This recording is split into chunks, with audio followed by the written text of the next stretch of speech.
Hello，各位朋友，大家好，我是 Alex，今天跟大家分享神射手和打游狼的故事。这市场上呢，来了一位神射手啊，大家都围过去看他表演。只见他呢，这个百步穿杨呢，每一箭都射中红心，哇，大家都拍手喝彩，觉得他是太厉害了。那围观的群众里面呢，有一个人呢，有一个老头子，这神射手每射一箭呢，然后射中红心，大家一拍手喝彩，他就说也没什么了不起。好，所以这个表演几次以后呢，等到他表演完了，这个群众都散去了，这个神射手呢就问这个老头子就说，为什么我每射一箭你就觉得说没什么了不起？你难道可以射得像我这么准吗？那老头子就说，我当然不行。那老头子就带着这个神射手，你到我的这个摊位来，你来看。那老头子呢，就拿出一个油瓶，长长的这个长颈的油瓶，然后拿出勺子，然后从那个油缸里面拿出油来，对，一勺油来，然后高高的把这个油呢倒进这个瓶子里面去，那一滴油都没有漏出来。那老头子就问这个神射手，那你会这个吗？那神射手说，我不会。那老头子就说，那就对啦，那是因为我练习的是这个，所以你练习的是射箭，所以你可以百步穿杨，我可以让油瓶都不滴一滴油在上面。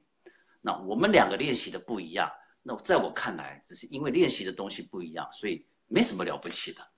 好，那大家想一想，这个是所谓的刻意的练习。想想一个卖油的，如果他没有刻意练习这个技巧的话，他只是用普通的打油的方法，他可能打了10年的油，他也不会有这项技巧，对吗？这个射箭的，如果他不是刻意的练习，而是随意的练习，就只是把箭射向靶心这样子，每天就这样随便乱射，他就算练了10年，他也射不到靶心的，也不会箭箭都射中红心的，对吗？这个叫刻意的练习。我再给各位一个例子，大家都知道篮球明星前一阵子刚退休的 Kobe Bryant， 对不对？非常有名，球技非常好，但是大家可能不晓得他是怎么练习的。他有一次，他的健身教练跟他配合的健身教练呢，4点钟，凌晨4点接到他的电话，他跟他教练讲说，他现在很想练习，他教练就很快的4点半之前就到这个体育馆，那就碰到他，就开始跟他做了练习。这教练4点半到的时候呢，你知道 Kobe Bryant 已经练习了一身汗了，所以你就不晓得他多久以前就已经在那边练习了。好，所以呢，健身教练就指导他做一些重量训练，就练习做他的体能训练，练到大概6点钟结束。那教练就跟他讲说，那先回去，因为球队待会8点多要练习，所以那个健身教练说，那我先回去，我们待会见。教练回去以后呢，等到8点多球队集合要练习的时候，那个健身教练来了，看到 Kobe 在那边投篮，他就问 Kobe 说，那我们刚才练习完，你几点走的？那个 Kobe 说，我刚刚投完800个跳投，我刚刚才练完，还没有走。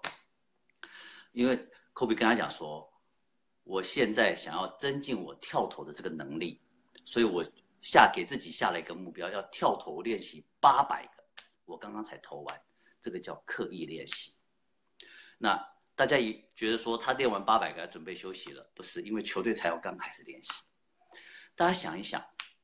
，Kobe 为什么会有这样子的成就，对不对？他不是只是跟着球队做例行练习，他不是随心所欲的花1个小时、2个小时，他刻意练习，他知道他练习什么东西，这个刻意的练习，他练习什么东西可以让他在这个领域成为世界级。各位朋友，在你的领域，在你的专业，在你的事业中，有没有一项技巧？想一想，一定有一项技巧、2样技巧。如果你刻意练习的够久，刻意练习的把它练习的出神入化，它可以让你在这个领域中成为世界级的高手。好了，我们今天故事就分享到这边。如果你喜欢今天分享的故事的话，不要忘了按赞和分享给你的朋友。那也欢迎你留下你的评论。我们下一次见。